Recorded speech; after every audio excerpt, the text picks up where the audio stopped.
Often we ask our students to perform multiple tasks at the same time, such as read, listen, and watch a source of text, and respond to it by filling out a template. So often that students are reading through their article, then flipping back to a tab, and are recording their thoughts in some sort of template or document that we've provided for them, and they keep doing this back and forth. So we want to increase the efficiency of ourselves and our students. So what we're going to look at today is looking at a Tab Resize Chrome extension that is going to allow students and staff members to be able to split the screen. So we're going to open up another tab, and we're going to search chrome.google.com.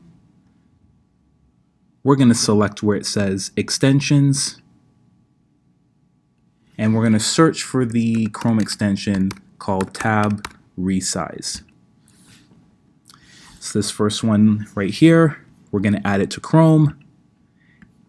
We're going to click Add Extension, and then it's going to appear right at the top of our toolbar. So let's navigate back to our article, and then let's click on the new Tab Resize extension that's been added. It's going to give us our different permissions that we're going to read through. And then you can see that you have a variety of options in which and how the screen can be split. We'll usually use the 1:2, so the article on the left side and the text that students are filling out on the right side. You can always flip that around by clicking left align or right align, depending on what the preference is. So let's click that 1:2, and there you go, it splits the screen. So students can read their article, scroll through the article, and record additional thoughts as they complete their reading or their research.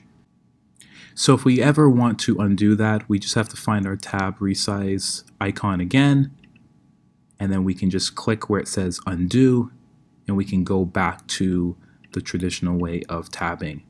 Another option that you have is that you can easily do 2:2, so looking like this.